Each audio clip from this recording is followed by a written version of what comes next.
Lakers Nation, our chance to win a championship is wide open right now. And what I'm about to share with you could be the missing piece that changes this team from one that just plays in the playoffs to one that can actually win it all. Welcome back to Lakers News Fan Report, your home for all the big news, secret updates, and real talk about our Los Angeles Lakers.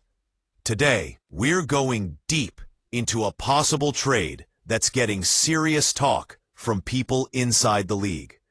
A move that could fix one of our biggest problems and make LeBron James, Anthony Davis, and Austin Reeves even better.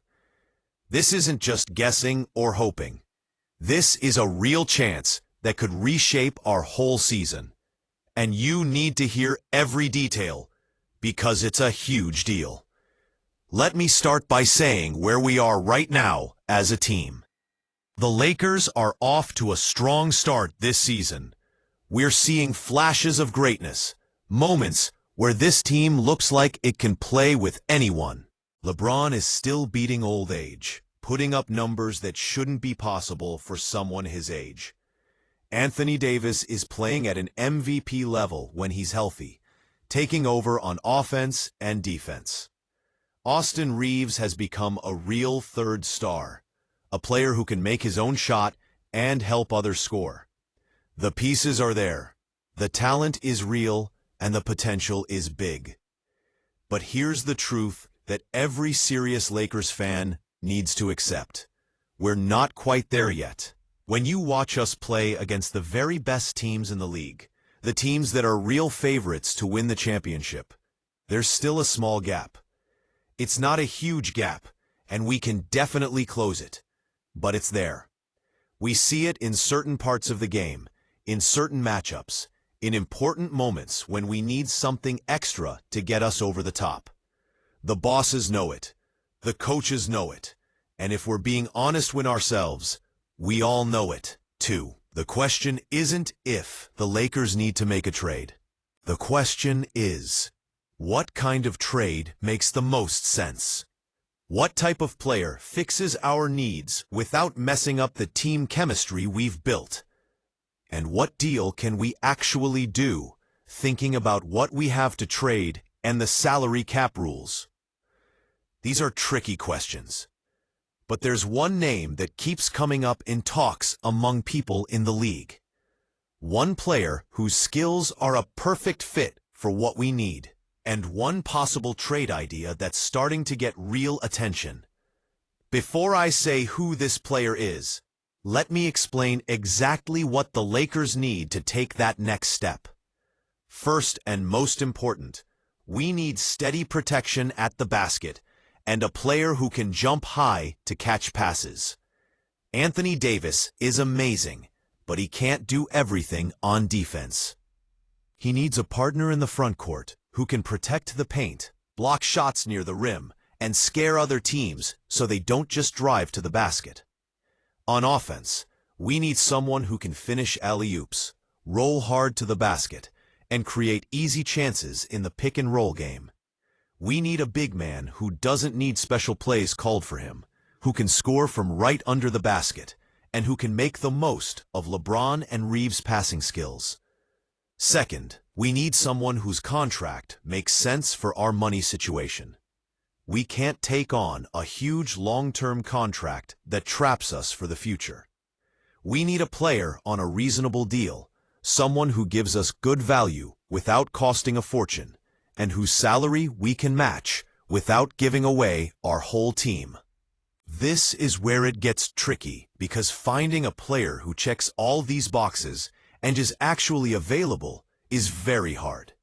Third, and this is super important, we need someone who's proven they can play well when the pressure is high. We're not looking for a project or a young player who's still learning. We need someone who's been there before, who's played in big games, who knows what it takes to fight for a championship. We need a player with a history of success, someone who's already been deep in the playoffs and knows how to handle that. Now, here's where things get really interesting. There's a center in this league who fits every single one of these needs. He's currently playing for a team that might be willing to trade him. He's on a contract that makes him possible to trade without big problems.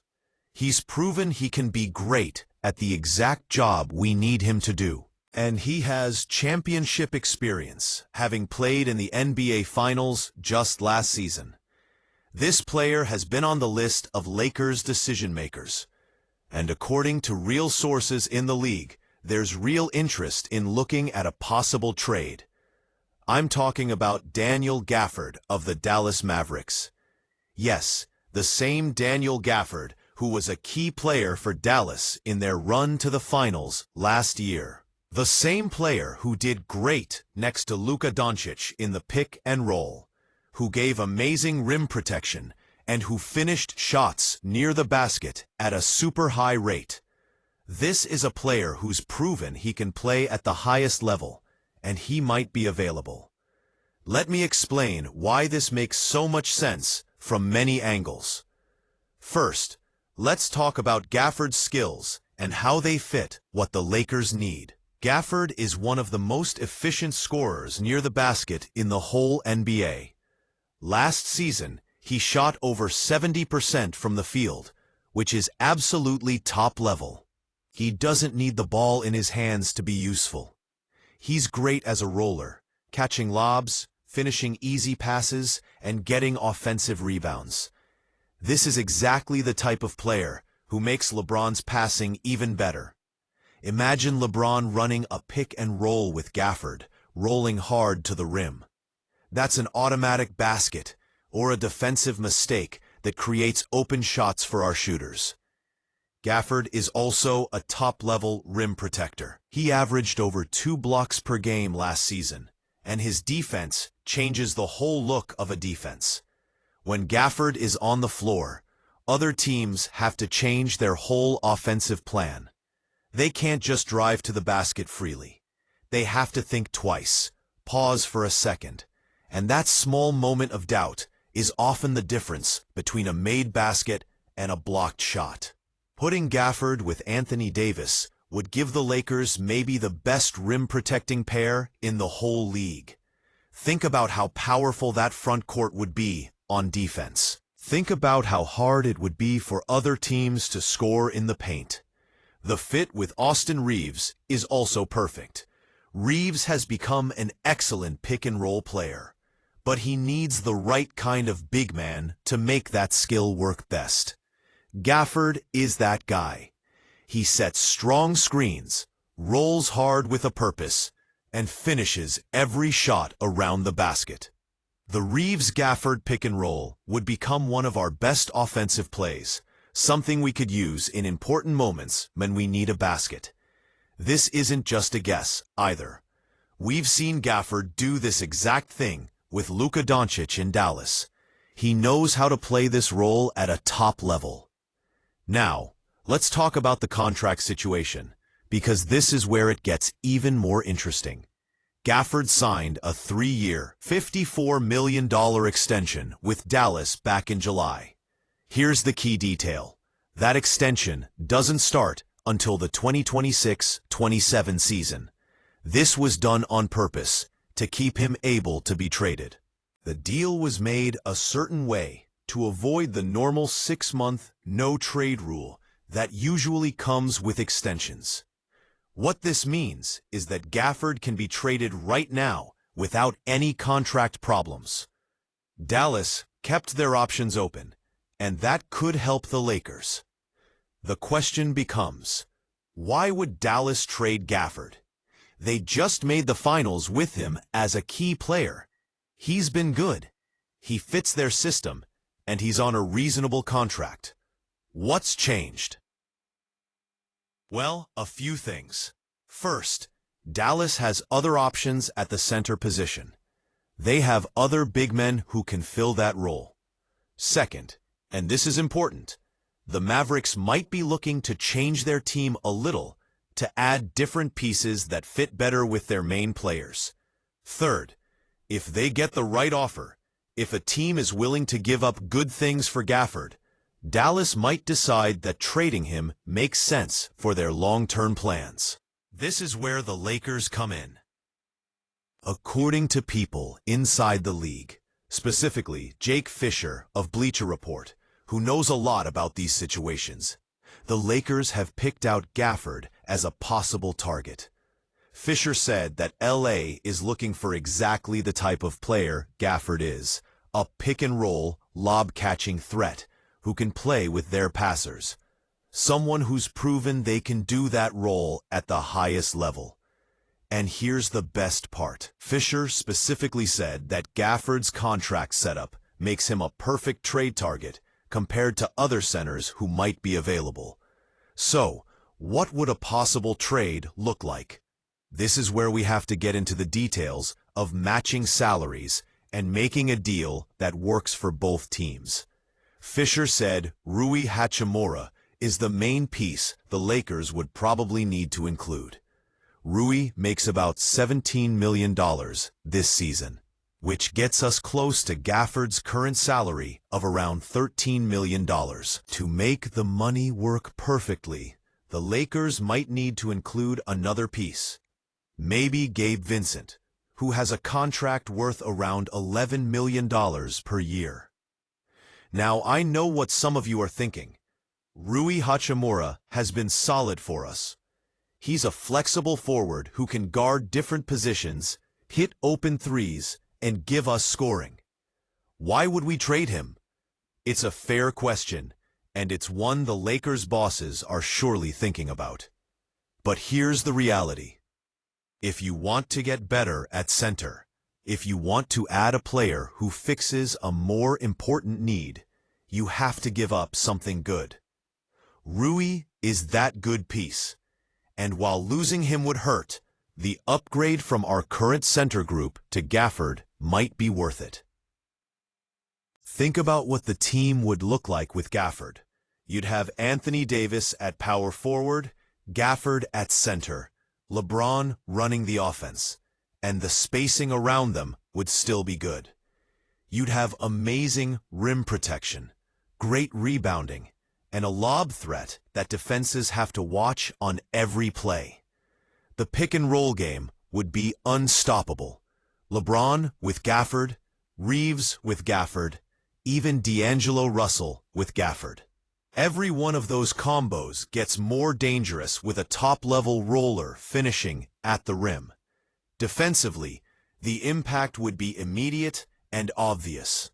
Right now, the Lakers have had some trouble protecting the paint, especially when AD is off the floor or when teams attack with many players.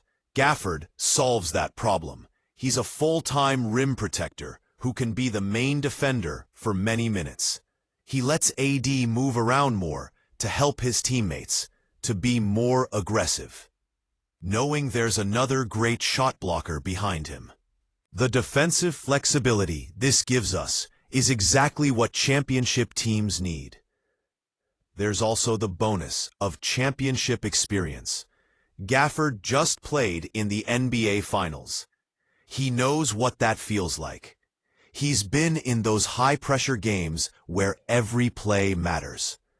That experience is super valuable, especially for a Lakers team trying to make another deep playoff run. You can't teach that experience. You can't practice it. You either have it or you don't. And Gafford has it. Now, I want to be real about the challenges and possible problems here. First, Dallas might not want to trade Gafford. They might value him more than we think, and they might not be interested in what the Lakers can offer. Second, other teams might want Gafford too. We might not be the only ones calling. If there's a fight to get him, can the Lakers put together the best offer? That's not certain. Third, even if a deal is possible, the timing might not be right. The trade deadline isn't until February, and a lot can change between now and then. Fisher actually talked about this last point in his report. He said the Lakers might be in a wait-and-see mode right now. They want to see how this current group plays over more games before making any big moves. They want to check if the problems we see can be fixed by the players getting better or if they need to add someone new. This is smart team management. You don't want to make a rushed trade in December that you're sorry about in April. You want to be smart, patient, and careful. But here's what I believe. If the Lakers are serious about competing for a championship this season, they need to make a move. The team we have now is good, but not great. We're a step below the very best teams, and that gap won't close by itself. Adding someone like Gafford could be the difference maker. It could be the move that lifts us from being a team that might contend to a real favorite.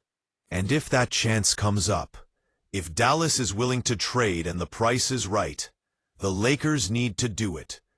The great thing about trying to get Gafford specifically is that he's not going to cost many first-round draft picks. He's not going to need us to give away our whole team. This is a trade we can actually do without ruining our future. That's rare in today's NBA. Usually, when you're trying to add a good starter, you give up important draft picks or many rotation players. With Gafford, the cost is easier to handle, which makes the risk much better. I'm also thinking about the long-term effects here. Gafford is 26 years old.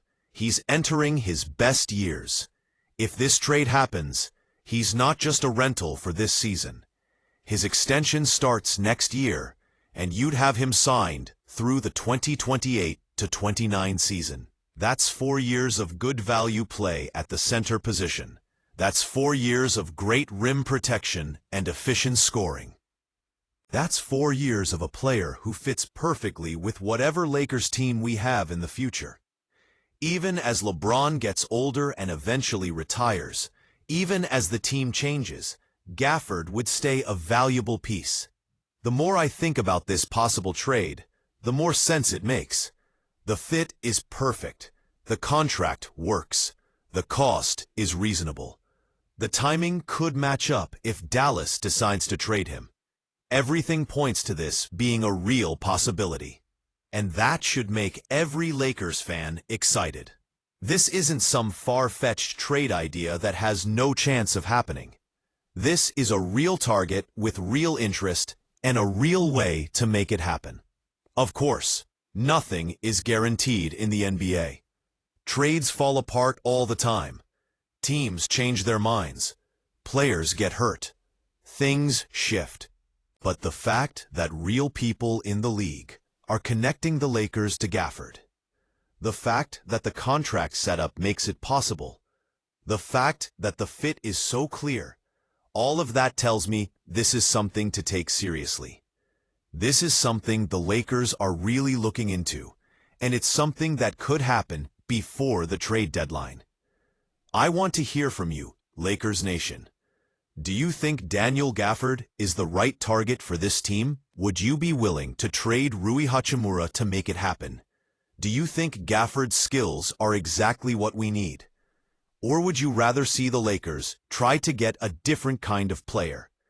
How important is adding a rim protector and lob threat compared to other needs? And do you trust the bosses to make the right choice when it comes to doing a trade?